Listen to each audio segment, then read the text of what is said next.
ولقد آتينا لقمان الحكمة أن اشكر لله ومن يشكر فإنما يشكر لنفسه ومن كفر فإن الله غني حميد وإذ قال لقمان لابنه وهو يعظه يا بني لا تشرك بالله إن الشرك لظلم عظيم.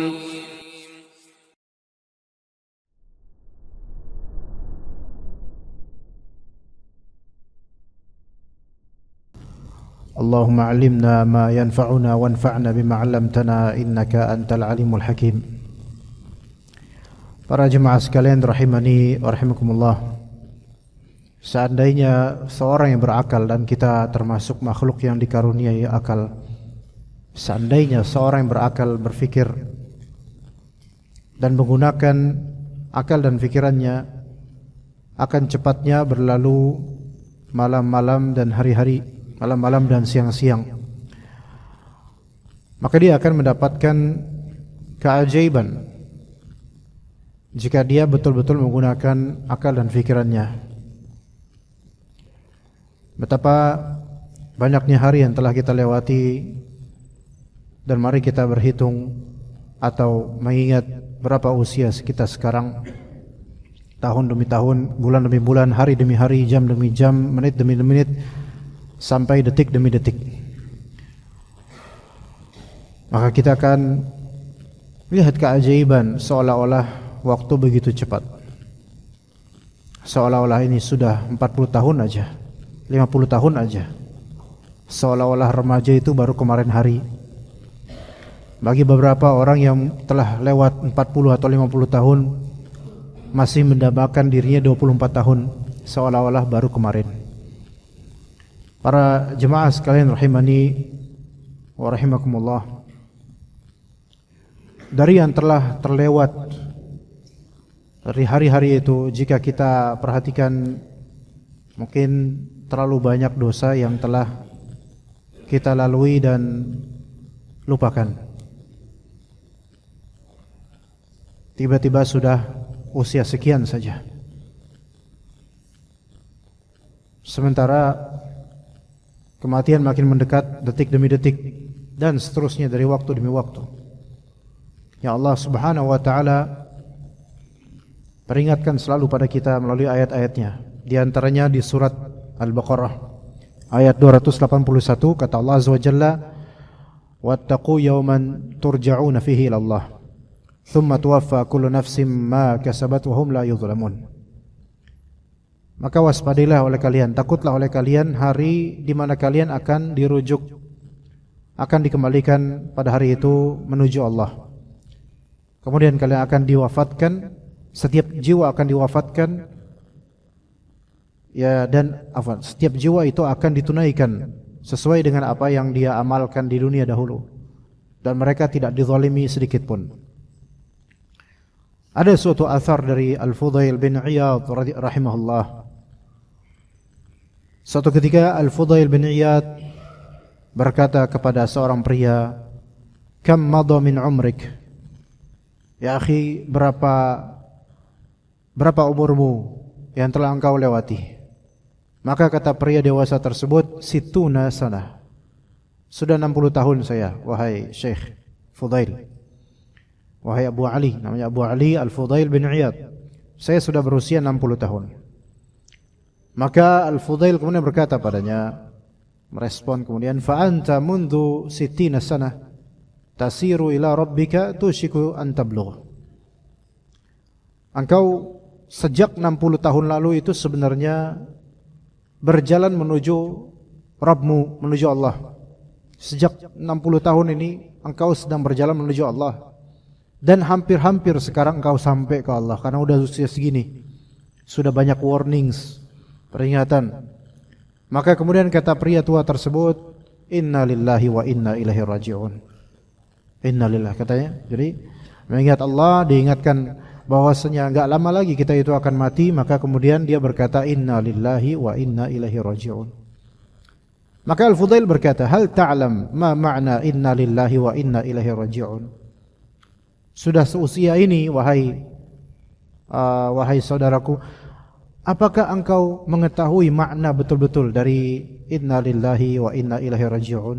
Kalimat yang selalu lewat di kita ketika ada pengumuman kematian, inna lillahi wa inna ilaihi raji'un. Kalimat yang orang itu, terutama kaum muslimin di negeri ini, banyak yang berusaha mendengarkan bukan karena pengen memaknai kalimat ini, tapi pengen tahu siapa yang meninggal. Padahal ini kalimat inna lillahi wa inna ilaihi raji'un, kalimat peringatan buat siapapun yang mendengarnya. Kalimat yang jantung berdebar lebih seharusnya, bukan karena pengen tahu siapa yang akan meninggal atau telah meninggal, tapi diingatkan bahwasanya we are the next, kitalah yang akan menjadi berikutnya. Maka apakah engkau tahu, kata Al-Fudail, makna dari inna lillahi wa inna ilaihi raji'un? Maka kata pria tersebut, fasirha ya Aba Ali, tolong tafsirkan kalimat itu wahai Syekh, wahai Aba Ali. Maka Al-Fudail pun kemudian memberikan faedah. Inna lillahi, kalau di bahasa Indonesia artinya adalah sesungguhnya kita ini milik Allah. Inna lillahi ay ana lillahi abdun. Inna lillahi itu maknanya saya adalah hamba milik Allah. Kemudian wa inna ila rabbina wa inna ilaihi raji'un, yaitu wa ana ila Allahi raji', dan saya akan kembali ke Allah. Tadi saya milik Allah, Allah pemilik saya. Dan namanya dimiliki berarti akan kembali kepada pemiliknya, yaitu Allah Subhanahu wa taala. Kemudian kata Al-Fudail begini, faman 'alima annahu 'abdun lillah wa annahu ilaihi raji' falya'lam bi annahu mauquf. Barang siapa yang mengetahui bahwasanya dirinya itu adalah hamba milik Allah dan bahwasanya dia akan kembali ke Allah, maka harus dia tahu berikutnya, bi annahu mauquf, bahwasanya dia itu diwakafkan, dia itu bukan miliknya sendiri melainkan milik Allah. Mauquf yaitu sesuatu yang kepemilikannya itu berhenti pada Allah Azza wa Jalla, itu mawakaf, diwakafkan. Oke, masjid diwakafkan, buku diwakafkan, Al-Quran diwakafkan, karpet masjid diwakafkan, AC diwakafkan. Itu artinya apa? Wakaf itu berhenti. Di dalam ilmu tajwid ada wakaf, yaitu disuruh berhenti. Ya, maka maksud dari sesuatu yang diwakafkan, mauquf, maksudnya adalah kepemilikannya itu berhenti pada Allah Azza wa Jalla. Jadi tidak ada lagi yang memilikinya selain Allah Azza wa Jalla. Maka kata Al-Fudail begini, barang siapa yang tahu dirinya itu milik Allah dan akan kembali kepada Allah, maka dia harus tahu bahwasanya kepemilikan dirinya itu terhenti pada Allah. Sudah bukan milik siapa-siapa lagi, hanya milik Allah dianya.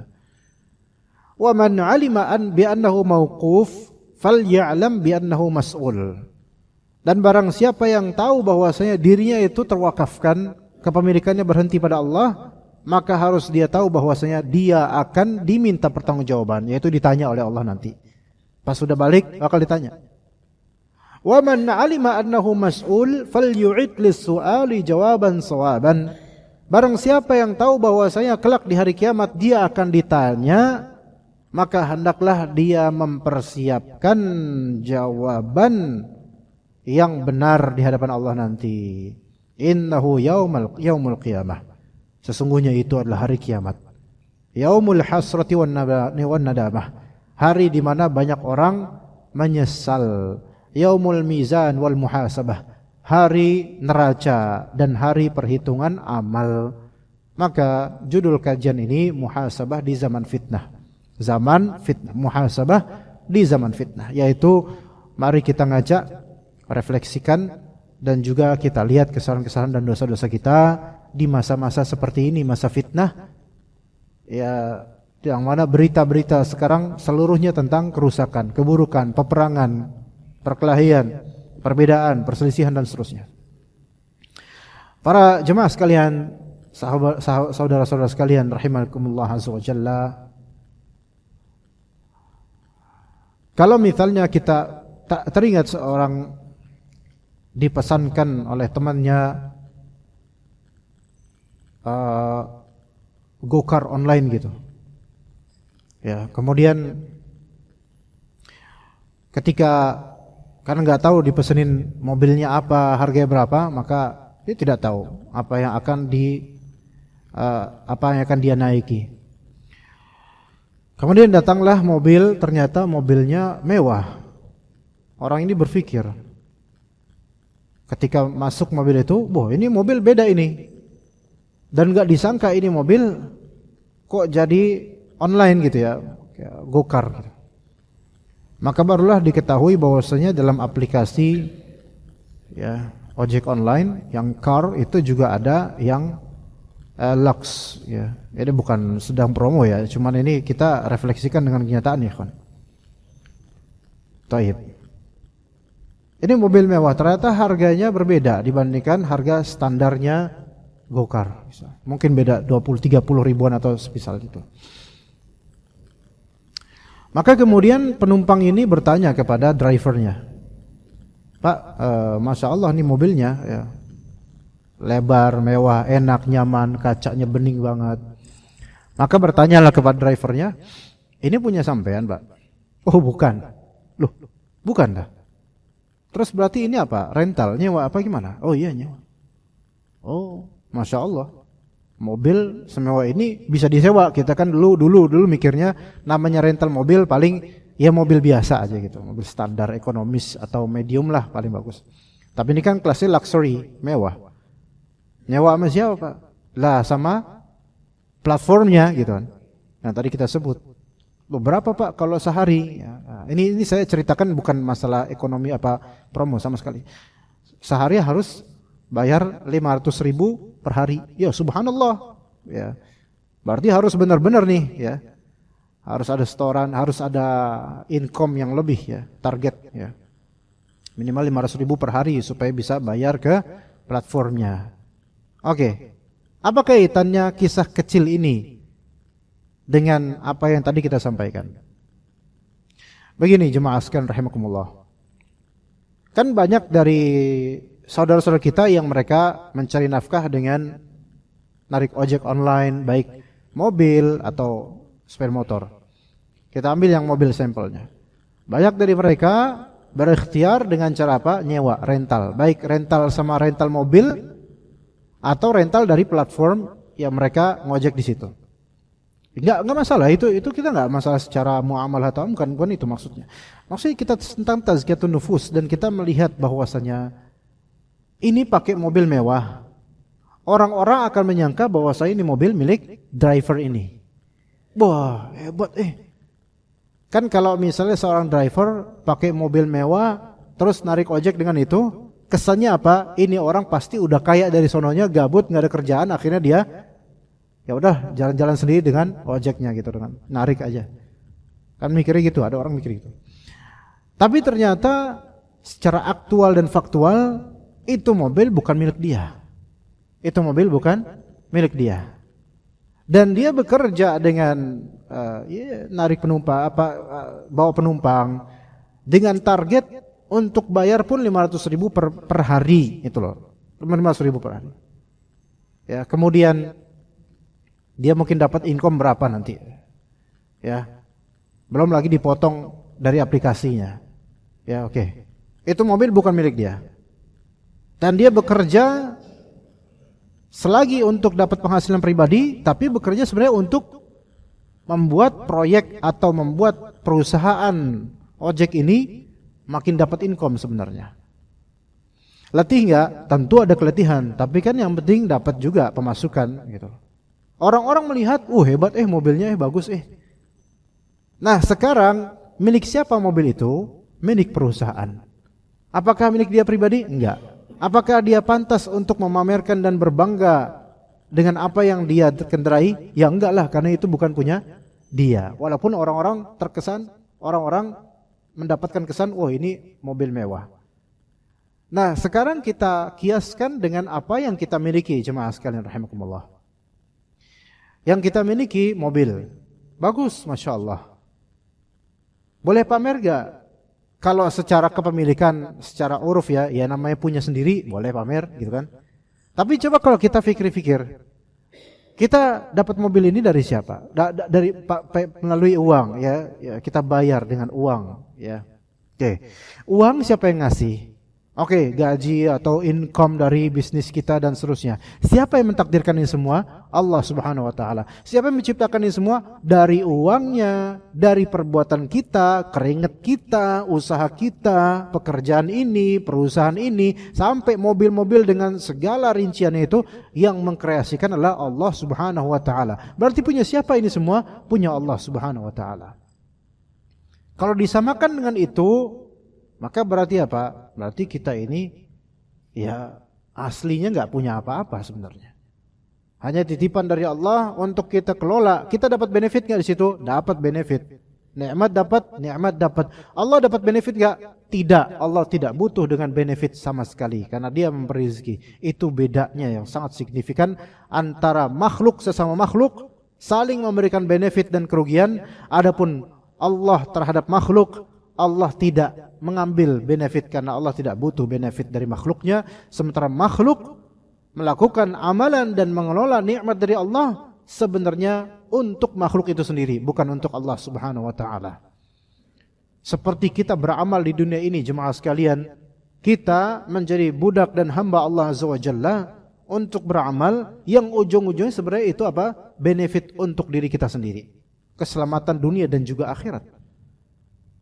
Berbeda kalau kita bekerja di perusahaan, kita pakai mobil perusahaan atau kita sewa, sebenarnya itu untuk memperkaya siapa? Memperkaya perusahaan juga. Sekali lagi kita dapat benefit juga, income kita, gaji kita. Itulah bedanya menjadi hamba Allah dengan menjadi karyawan atau mungkin lebih low lagi yaitu menjadi budak dunia. Maka coba kita lihat apa yang kita punya sekarang. Dari rumah, dari apa yang kita miliki, dari kendaraan, pakaian, itu yang makhluk tidak hidup. Sekarang yang kita miliki dari makhluk hidup seperti apa? Istri, anak, orang tua. Semua itu milik Allah dan segala pertemuan ada perpisahan. Segala kepemilikan akan ada kehilangan. Semua seperti itu, dunia itu seperti itu. Ketika kita bertemu di dunia ini pasti ada perpisahan. Ketika kita memiliki di dunia ini pasti ada kehilangannya. Ketika semua barang telah hilang, mungkin suatu saat barang-barang inilah yang kehilangan kita, yaitu kita yang mati. Nabi SAW pernah mengingatkan kepada kita, yatba'ul janazah thalathah, yarji' ithnan wa yabqa wahid. Yang akan mengiringi jenazah, ikut dengan jenazah sampai ke makam, itu ada 3. 2 itu bakal kembali ke asalnya, dan 1 saja yang akan menetap bersama mayit. 2 yang kembali apa? Keluarga dan harta. Keluarga dan harta. Dan yang menetap bersama mayit, membaka bersama mayit di alam kubur apa? Amal soleh. Keluarga itu bisa terlihat secara konkret di alam dunia. Harta bisa terlihat secara konkret di alam dunia walaupun virtual tetap konkret. Karena apa? Karena dia terlihat di rekening. Harta virtual terlihat di rekening. Oke, tapi kalau amal soleh itu wujudnya nggak terlihat di dunia ini karena dia bukan berupa buah fisik. Mungkin efeknya bisa kelihatan di dunia. Bisa sebagian dari efek amal soleh kelihatan di dunia. Tapi amal solehnya secara zat itu nggak kelihatan di dunia. Di mana kelihatannya? Di alam barzakh nanti. Dan juga di akhirat nanti akan kelihatan dan ditimbang. Jadi yang bakal teman yang akan menjadi teman kita itu amal soleh. Harta yang selama ini kita dambakan kalau belum dapat, kita bangga-banggakan ketika sudah dapat, kita sayang-sayangkan ketika kehilangan, itu ternyata nggak ikut sampai kuburan. Keluarga yang kita dulu sebelum menikah kita dambakan adanya, setelah kita menikah kita sayang-sayangin, dan ketika ada yang meninggal atau kehilangan itu kita mendoakan mereka, itu semua keluarga itu tidak akan ikut ke dalam makam kita. Jadi mereka akan hidup nafsi-nafsi nanti masing-masing, dan mereka akan menikmati harta warisan dari kita. Lah terus yang menjadi teman kita hakikatnya siapa nanti? di alam barzakh, yaitu amal kita. Saleh, kalau saleh alhamdulillah, kalau amalnya buruk naudzubillah min dzalik. Tapi itulah yang akan menjadi teman kita di alam barzakh nanti.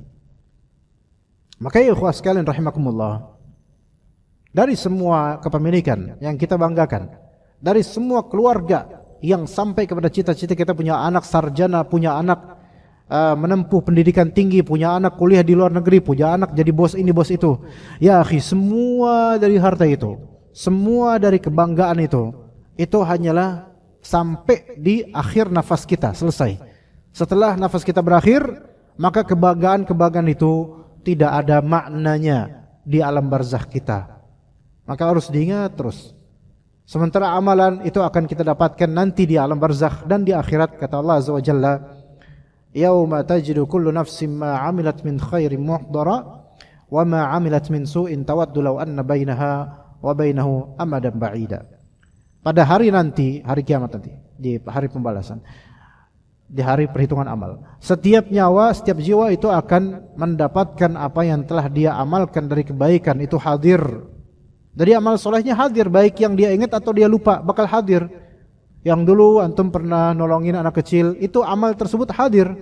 Yang dulu antum pernah nolongin orang fakir miskin, amal itu hadir. Dan mungkin aja fakir miskin ini akan hadir ketika itu menjadi syahid dan saksi bahwasanya anda telah berbuat baik padanya dahulu.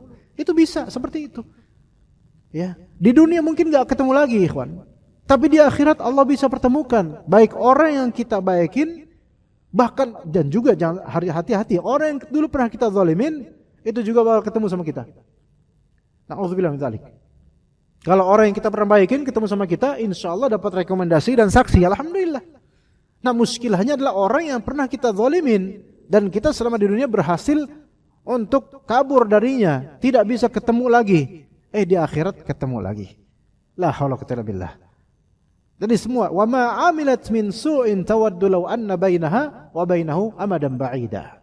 Dan juga apa amalan yang dari amalan buruk yang telah dia lakukan di dunia, dia berharap betul-betul sekiranya antara dirinya dengan dosa-dosanya, antara dirinya dengan amal-amal buruknya itu ada jarak yang jauh sekali.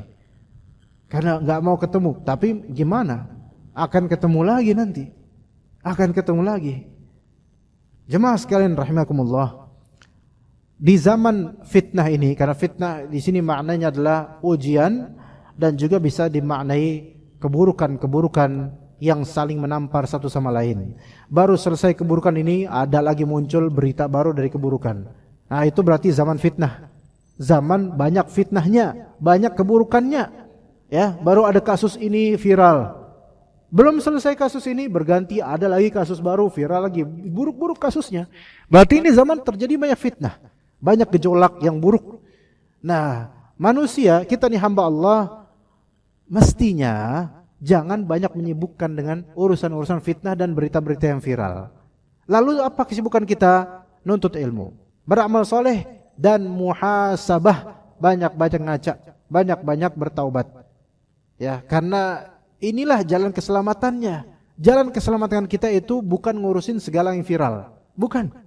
Ini sampai dari yang awam sampai yang sudah ngaji lama, itu banyak yang terseret ke kasus-kasus viral dan sibuk dengannya. Dibandingkan sibuk untuk bercermin, muhasabah dan melihat dirinya. Melihat masa lalunya, melihat dosa-dosanya. Akhirnya banyak orang terjerumus pada dosa-dosa lisan. Banyak terjerumus pada dosa-dosa jemari.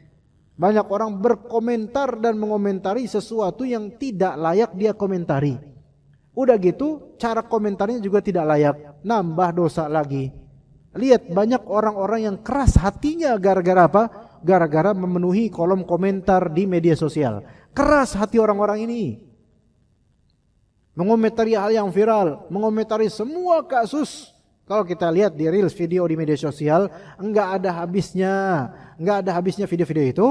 Kemudian kalau kita komentarin semuanya, habis waktu kita, subhanallah. Kalau kita lihat ikhwan, artis cerai, komentar kita. Artis begini, komentar. Ada tabrakan begini, komentar.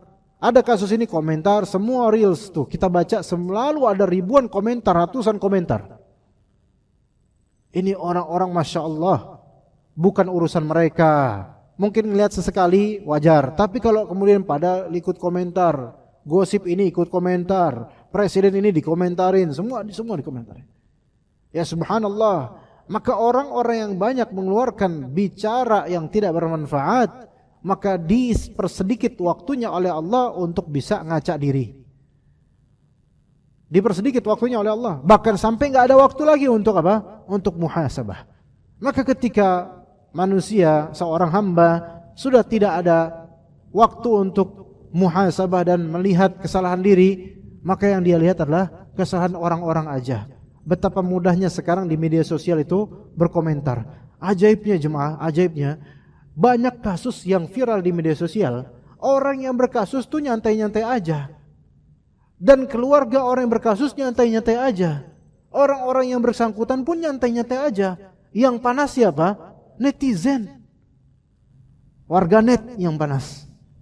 Netizen ini subhanallah, habis waktu mereka di internet hanya untuk komentarin. Seandainya internet dipakai lebih dominan untuk belajar, mendengarkan yang bermanfaat, membaca yang positif, itu insya Allah benefitnya banyak. Tapi ternyata banyak dari kita ikhwan, dari karyawan, pekerja, pebisnis, semua lagi jaga toko, lagi apa, itu yang diambil nggak ada faedahnya malah. Mana muhasabahnya? Para ikhwah sekalian rahimani wa rahimakumullah.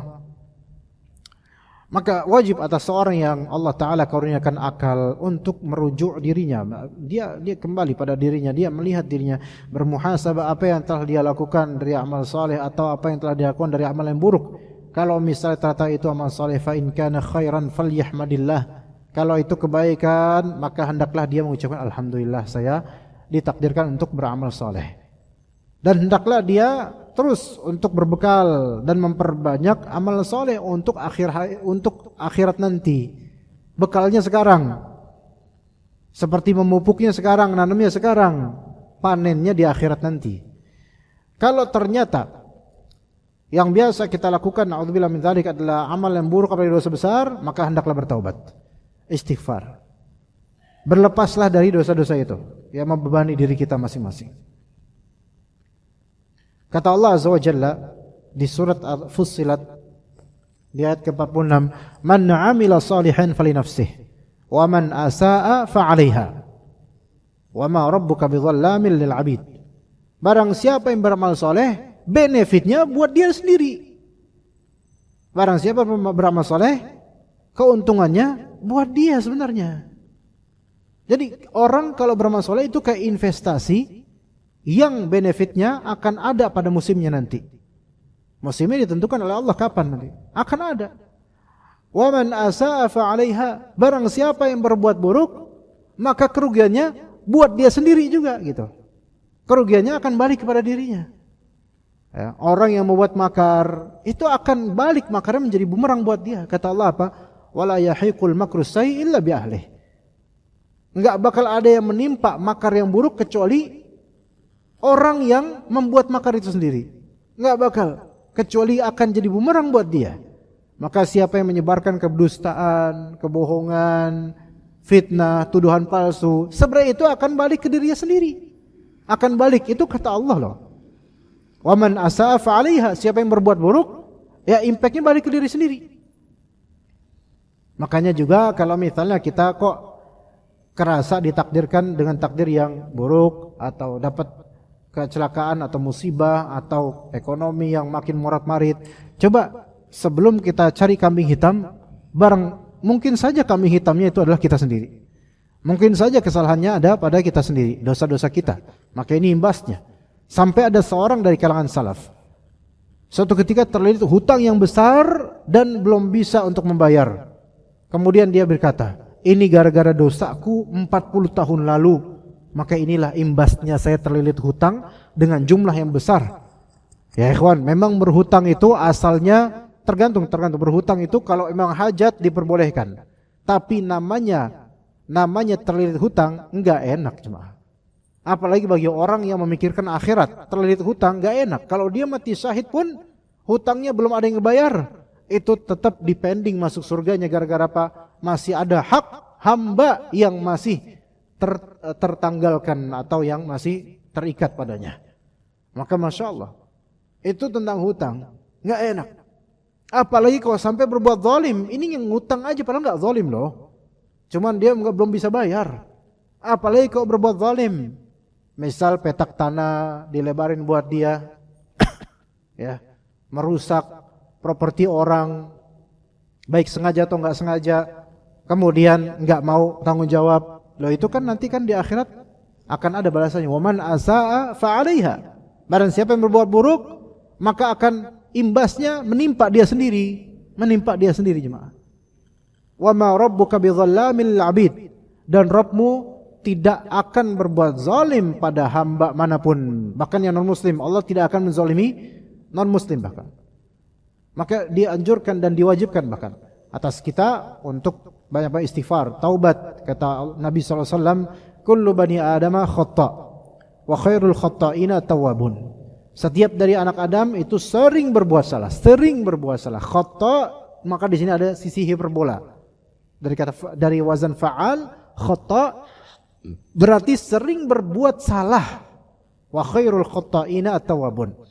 Dan orang yang sering berbuat salah itu yang terbaik adalah yang sering bertaubat. Nah, gimana bisa seseorang bertaubat kalau dia enggak pernah muhasabah atau jarang ngaca diri? Orang yang sering taubat itu adalah orang yang sering merenung kesalahan-kesalahan dirinya, sering ngaca untuk melihat aib-aib dirinya, dan lebih menyibukkan dirinya pada aib-aibnya dibandingkan menyibukkan dirinya pada kesalahan-kesalahan orang. Sementara orang yang banyak menyibukkan diri pada kesalahan-kesalahan orang secara personal atau secara muayyan tertentu, selalu dia nyari-nyari kesalahan orang, maka dia susah dapat kesempatan untuk mencari kesalahannya sendiri. Nauzubillah min dzalik. Belum lagi berikutnya berlanjut pada ghibah. Karena memperbanyak tahu akan aib atau kesalahan orang, itu akan menjadi beban untuk pikiran kita. Ya, mengetahui aib orang itu beban, ya kawan. Mengetahui aib orang itu beban. Dan diri kita kerap kali enggak mau punya beban sendiri. Sehingga akhirnya apa? Akhirnya membocorkan beban itu, membocorkan kabar-kabar negatif itu. Akhirnya kita ghibah. Begitu. Oke, kalau misalnya di majelis ghibah kita sering ngobrolin tentang kejelekan orang, atau kita kepo tentang orang, kita tahu tentang aib orang, terus kita terbebani sendiri, itu pasti kayak gatal rasanya untuk pengen ngomongin dia. Mulailah ghibah.